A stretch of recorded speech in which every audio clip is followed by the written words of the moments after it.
Compliance is a profession where people work tirelessly to make the world a better place. And there are hundreds of amazing and inspiring women who have helped the field develop into what it is today. Great Women in Compliance is part of the Compliance Podcast Network as they talk with women in compliance who are making a difference. Well, it's that time of year, the very end, and we've gathered to do a little roundtable to wrap up 2025. This is the Great Women in Compliance podcast, hosted by Lisa Fine and Hemma Lomax. And today we're joining Lisa and Hemma, Ellen, and Sarah Hadden, just to kind of do a recap for the year. And so to get us started, I'll hand it over to Lisa to ask her, what do you think is the biggest thing that happened in 2025 to kind of disrupt ethics and compliance?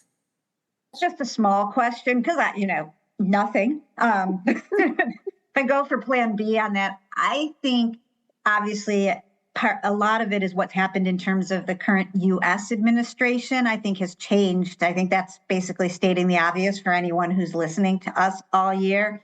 But I have been reflecting on it for a bit, not just that part of it, but how it's impacted us globally, both in terms of laws, but as a function, one of the things that I've noticed and has made me feel really good about this function in this community is in this time where you have, not as aggressive prosecution, you have whistleblower challenges for actual whistleblowers. I was talking about that this past week. At the same time, I have yet to hear a lot of people saying we change what we do or we change what our values are. So I think in a lot of ways, that makes me feel very good about the profession, what we're doing, and the credibility of all of that within our organizations and within our larger community. I would be not appropriately if I just said I felt that, some of these things, they should be more prosecuted or at least addressed more from various governments, but listening to who's come in to fill the gap and that these matter to people and our colleagues and employees, I think is probably, to me, one of my biggest reflections. So with that, Hemma, I'm going to turn it to you. Oh, thank you. Well, look, just to piggyback on that, there was definitely some questions around what would happen with bribery and culture programs with the current administration. But one thing I think we said at the time is this is actually a moment for people to show what they're about, right? Like when the pressure's off from the enforcement, it's a question of what people will be doing in the meantime. And you're right, Lisa. I've seen nothing but people stepping up, showing how important it is. It's a really affirming moment, I think, for sure, for all of us to know that it's important, it's valued. People are hungry and thirsty for what we do as a profession and an industry. So really proud of that. And then if I'm to answer your question, gosh, who gets the points of mentioning AI first? I guess it's me today. How could I not, though? What has been changed this year? We've talked a lot about the future of compliance for a number of years. It's nothing new in terms of talking about what we want to do. But my goodness, we are enabled now and empowered to go at such speed and to really accelerate the way that we deliver compliance as a service.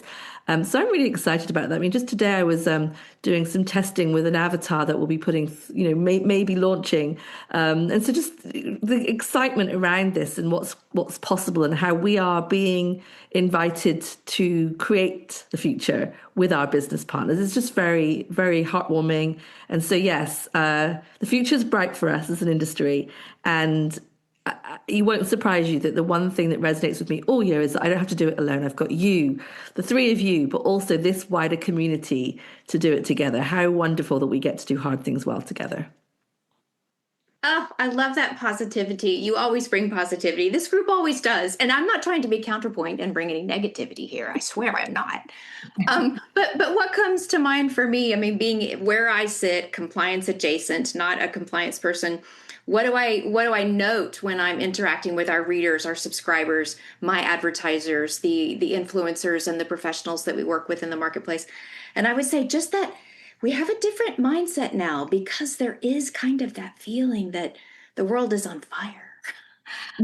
Things are crazy because as Lisa acknowledged, the United States administration, and as Hemma acknowledged with the advent of, not the advent, but with AI showing up for us the way it does, I think we show up for one another somewhat differently. I'm just detecting, sorry, but a little more anxiety. Whenever we start a call, do we talk about the weather or do we talk about how did you react to the latest Lily's piece of news that just came down the pike. Mm-hmm. So that's what I'm noting. That's what I'm responding to, is how are we showing up in the workplace in light of what's happening, and how are we showing up for one another? And I think that a lot of the decisions that we'll make at CCI editorially going forward have to do with that. How can we address the fact that our nervous systems are in kind of a heightened state these days? How will that be reflected in what we do and in what we talk about?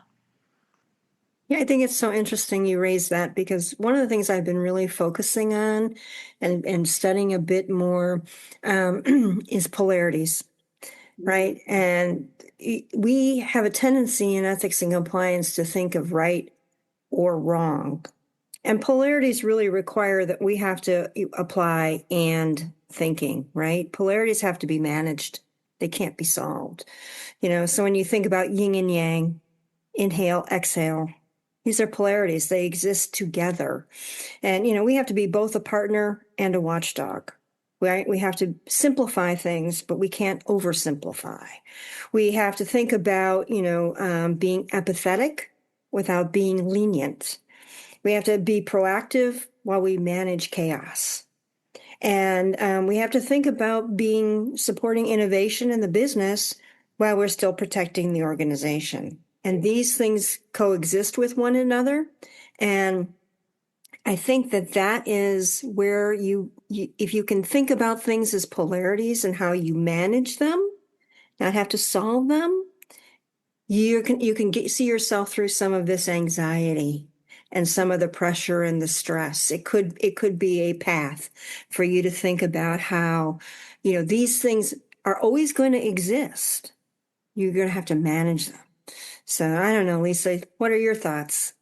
On that particular point, I had something I wanted to add to that. Isn't that part of what we've tried to do for a long time in applying our risk assessment and our risk analysis skills into a different context? Because I think we've been trying to do that, but we've always kind of looked at our, North Pole, if we're going to talk polarity. And now we're kind of adding that into the risk assessment of what is that and why. And I don't think it's an easy thing or an easy change. I do feel more anxiety. I agree with what Sarah was saying. I also think, as somebody who's been known to be a little high strung generally, somebody I was speaking to recently said, "You're just such a calm demeanor," which made me very concerned about who else they may be working with. But with that said, I think we have the skills to deal with the polarities. I think I absolutely agree with you. I think it's something we've been trying to do in different contexts for a while. Yeah, I'm going to add to that, because I like to think of Mr. Rogers in The Neighborhood when he said, look for the helpers. Being positive, I know I come across as very positive, but it's partly because of that, right? It's partly because we are in a profession where we walk into the fire. We walk into crisis, we make ourselves available for the difficult things. So you're right, the things that are not only anxiety producing for us, but we're coping with those anxieties in the people we serve. And so that's again why I come back to compliance as a service. We are the helpers. And to use your wisdom, Ellen, the only way we're going to help is if we do strike some balance in those polarities and see that when there's it sounds toxically positive, but when there's pressure, there's an opportunity for help. There's an opportunity to improve the conditions for everyone. So I love the way you framed that. My mum always used to wear the little yin yang necklace, so it reminds me of her as well. It's very important that we remember that. And some of the deepest challenges are where you get sprouts, right? Green leaves, green shoots, the lotuses that come from the mud. And again, not to be too poetic, but I think that's what we do, as compliance professionals, as women in compliance, as is part of this community. So, yeah, very inspiring. Yeah. I guess the next thing for us to talk about, and this time, Sarah, I'm going to start with you, is what are you looking forward to from a GWIC standpoint for 2026, as we've all started talking about various ideas or thinking about them in some of our cases. I figured I'd say, what are you excited about? What are you looking forward to? And what goals, if any, do you have for us? Well, can I unwrap a present early and talk about what we're contemplating? Yes. All right. So we Great Women in Compliance, we have such wisdom and joy and perspective to share, and so many listeners out there, and a wonderful and growing audience. What does our audience want? Well, how about a book? We've done a Great Women in Compliance book before. It's been almost 5 years, I want to say. So CCI Press has extended the invitation to the three of you to put your words on paper and put together a book that will serve as a roadmap, a guidebook, a source of inspiration and wisdom. It could be a lot of things.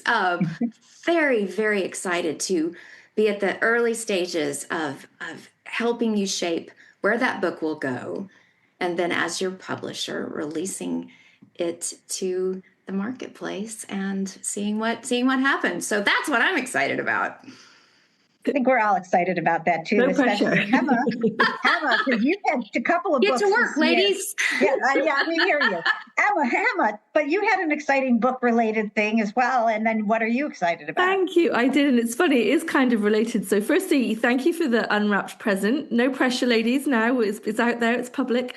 So we will get that done. I'm very excited about collaborating with you on that. But yes, thank you. I'm looking forward to celebrating the GWICs in 2026.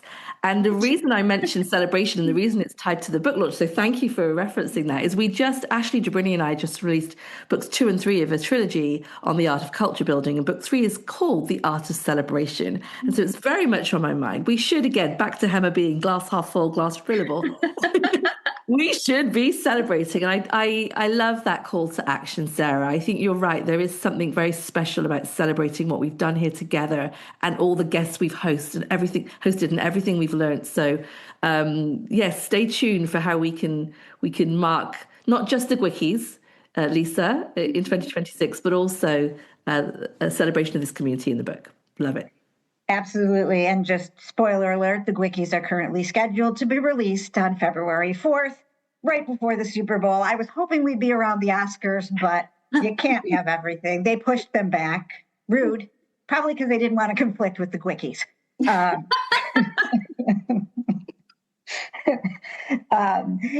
it's funny thinking back about when we started doing that. We had no idea what to do for 100 episodes. So we were thinking about the show The Office and the Dundies, and this is now the GWICs have just become the thing. So we'll have to come, these are highly sought after and, very, thought-provoking categories. Jonathan Armstrong, we wonder if you're going to keep your crown as the funniest guy in compliance. And it might be time for a new champion.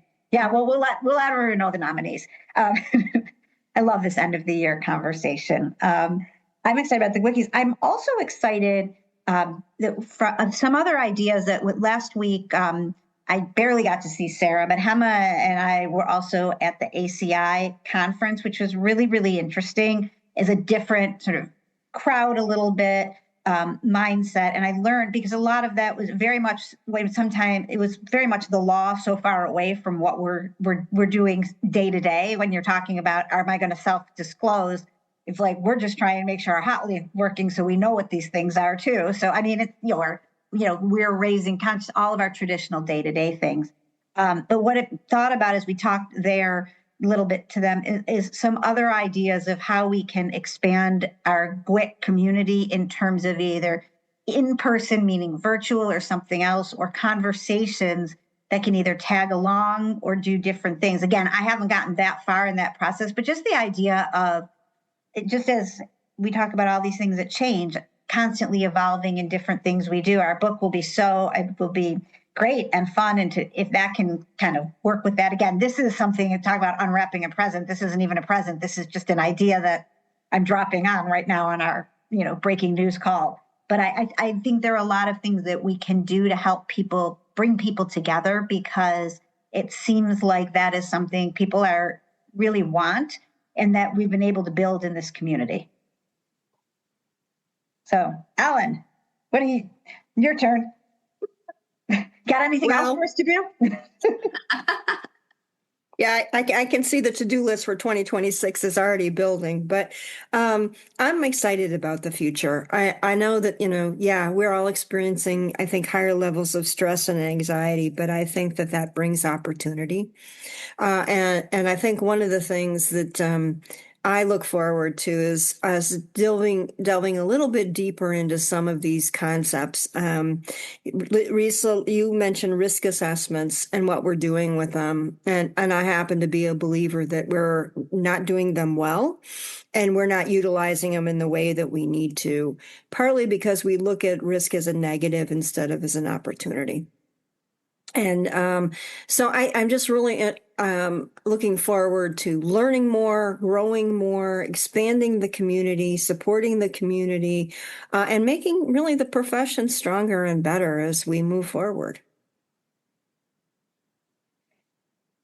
So I guess talking about in terms of anything, not just about the law part, but when you reflect on the past year, is there something that has stuck out to you as particularly personally meaningful or significant? I mean, I'm thinking, at least for two of you, started new jobs, some had books. So I just wanted to sort of get a sense of, how you're feeling at the end of the year after years of change in that way, and also accomplishing amazing things in those roles.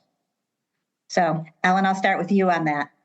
I think, and I think everybody's alluded to this in the conversation, is 2025 has been a year, a call to action, right? It really has been for the ethics and compliance profession as a whole. And I think actually for executives as a whole, for leaders, right? To level up, to take a step up. And I see just, a lot of people really maturing and advancing and innovating in ways that are just so intriguing and interesting and innovative. And I think that's really the key as we think about the future is who are you as an ethics and compliance professional, as a leader in your organization? It's not just about ticking that box of what regulations do you comply with. It's how do you manage those polarities, right? How do you manage risk? How do you manage innovation? How do you guide rather than be the watchdog? Those kinds of things. And so when I reflect back in 2025, it's been really a mind shift, a real mind shift in leadership. Hemma? Yes. Oh, so true. I think I can probably say the way I'm feeling is grateful. Lots of gratitude. I mean, you've reminded me. Was it only last year that I started a new job? My goodness, so much has happened in the last 12 months. You're right. I was part of a layoff, and I found a new job, and the community rose up to help me. So lots of gratitude there. The fact that I could publish a book again, lots of gratitude there. So I'm going to quote Hamilton as much as I can right now. I'm going to say gratitude reminds me to say that would be enough, right? What we've done is enough. Like, I always want more, but that would be enough. How lucky we are to be alive right now. Look around is another one. Rise up. We've all risen up, and we've been in the room where it happens. What about that? So there's a lot of Hamilton quotes I could bring to bear, but really, gratitude is everything, isn't it? Like that's how we should end the year and how we should begin it. It's just be really grateful for the opportunities we've had, for the people that have helped us, for the things I've learned. I've learned so much. Gosh, things I didn't know this time last year that I've learned, and the things I know I'm going to learn next year. So very grateful. And gosh, I'm going to say the same thing again, aren't I? Grateful that I get to do it with all of you. So, sorry to be a broken record, but I am, genuinely feeling it right now. So.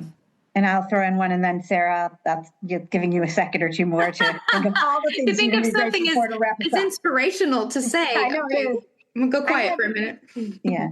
One of the things that happened in this past few weeks that really made me feel grateful of this community, this community and others, is I've started kind of revamping we have a different name for it, but ambassadors or champions program, and kind of doing all the things we say, seeing who's interested, what they thought worked well, what didn't, who wanted to move on. Those people who wanted to do that, wanted to train their successors, really how much the people that we have that are part of our legal function that cared about that, and new people that are going to be becoming a part of it, were really genuinely excited about what we do, which I get a little cynical sometimes. So that was just a very gratifying thing to think, just to think that that we do have this impact with some different people all over the world, and that, one of the things that I've just taken time talking to people one-on-one, and they're just so excited to get to talk about different things and have people reach out, which could be bad or good, but just this idea that, listening and getting to kind of go back to that level of basics with people who don't do this every day but care about it, it made me feel grateful for that community as well as this one and others. And I think this year, like everyone says, has been so tough in a lot of ways that those moments, I think you just kind of hold on and think, we want to make an impact. And it's nice to think that not what we're doing, but just generally the ideas that we promote, that people aren't just going through the motions. So I love that. And the inspiring things that you shared, Hemma, about showing gratitude, that certainly resonates with me. And you mentioned, Lisa, that we all were able to see each other, however briefly, at the ACI conference for the FCPA and anti-corruption, anti-bribery. That was exciting for us because we were launching a book, again with the books, Severin Wirtz's Bribery Beyond Borders. And we did something that we've not done before, which is I flew the whole CCI team out there to participate in this launch. We had a booth in the expo. We sponsored a happy hour. We launched this book, blah, blah, blah. My point being that for the first time ever, our team was all in the same place at the same time. We're all remote. We're all hybrid. But the human beings who do the things that we do here at CCI, we were able to see each other, literally to touch each other, to be part of this exciting launch, and to all be there. And my heart was so full of gratitude that the book was received the way that it was, and that my incredible hardworking team was able to be part of that and soak that up, and to be honored by me and by one another and by the community for the work that they show up and do every day. And I know that must be something that is a priority for the three of you working in your teams, working in much bigger organizations, but just to make sure that you are honoring the fact that it's humans in the loop, real live humans doing the work every day. So that's where my gratitude, I think, stems from most of all right now. The people. That's awesome. And I want to also know something about either it's, about your holiday plans, what you're either looking forward to, or traditions, or kind of what, something very fun about it. It's interesting. I will say that I've got a lot of books that I was planning to read that are like not that substantive, and Hemma and Severin have kind of ruined that a little bit because I'm now carrying compliance related books. But well, I don't have mine right in front of me, but I'm kind of like, I guess I will be reading, but I'm excited about that, which is interesting. On the other hand, there will be plenty of non-substantive books coming next. But with that, what is, either something for any of you that, and this time I'm trying to alternate around who goes when. Sarah, we'll start with you. Thank you for letting me jump in, because I'm excited about a multi-generational holiday. My husband just became a grandfather. His son, my stepson, and his wife just had their first baby. And so I'm looking at my holiday and thinking about the fact that my parents, who are in their 80s, who are wonderful, they're still kicking ass. I can say that. Cognitively, they've got their mobility. They're fabulous and wonderful. I've got my parents. I've got my adult children who are coming home for the holidays. And then we have this new baby to celebrate. There's nothing like it. Talk about gratitude and things to be grateful for, to be surrounded by family and multi-generations. It's just so much. My heart is so full. Alan? I'm just really looking forward to having some time to clear out the old and embrace the new, with family, with friends, good food, and just a little time where you're off your regular schedule and you can, do what you want when you want for a couple of days.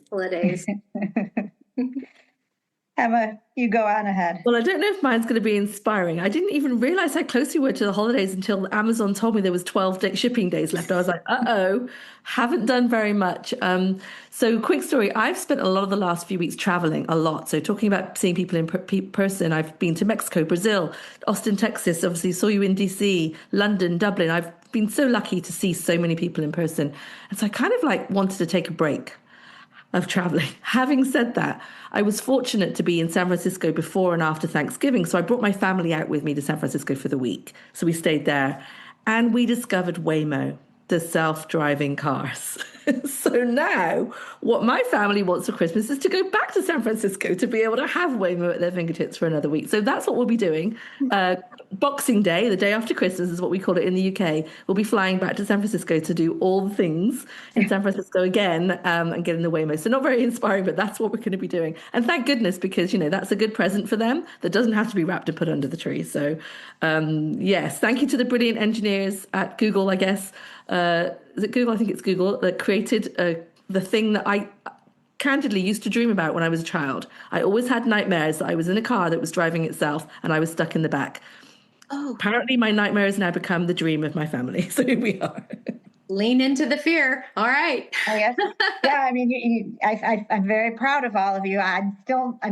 It takes me a little while to warm up to things like AI. I'm now very much learning and think, but I'm not the first person on it. So I'm not quite the first on the Waymo, but it does the sort of the whimsy part of it, and the spirit of that's what you're doing with your family is something that is what I've been thinking about. I mean, I love the break. I like, I regress to my, younger years, this much time with my family, and my parents are down in Florida, and they too are around the same age as yours, Sarah, and they're in very good health and are happy as can be. But I want to reconnect with people I haven't been as great about being in touch with this year. And I also whimsy and like things that are a little bit silly. I'm trying to kind of reconnect with that. And a couple of examples is I did just recently buy my parents a 4-foot inflatable snowman that has a Hanukkah sweater that says Oy vey.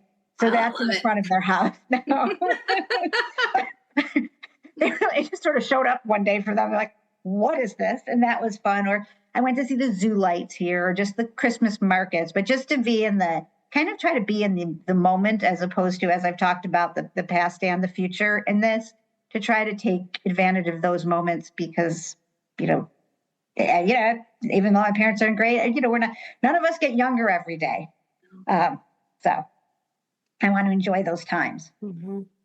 Time, the only bank account you never know the balance. Yeah. Yeah. And not unlike the one that right now I seem to be utilizing to reconnect with people. There is that.